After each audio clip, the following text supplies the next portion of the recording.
بسم اللہ الرحمن الرحیم۔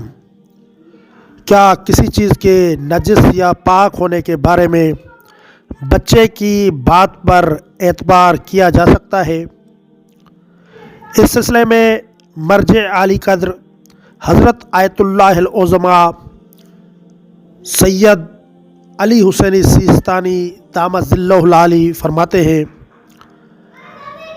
اگر بچہ کہے کہ کوئی چیز نجس ہے یا کہے کہ اس نے کسی چیز کو دھو لیا ہے تو اس کی بات پر اعتماد نہیں کرنا چاہیے، لیکن اگر بچے کی عمر مکلف ہونے کے قریب ہو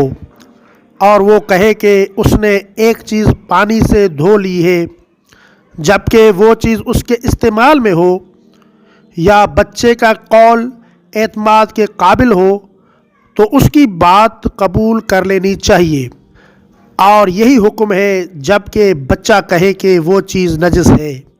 اور نیچے جو وہ سبسکرائب کا بٹن ہے نا، اس کو ہٹ کرو، جلدی سے کرو سبسکرائب۔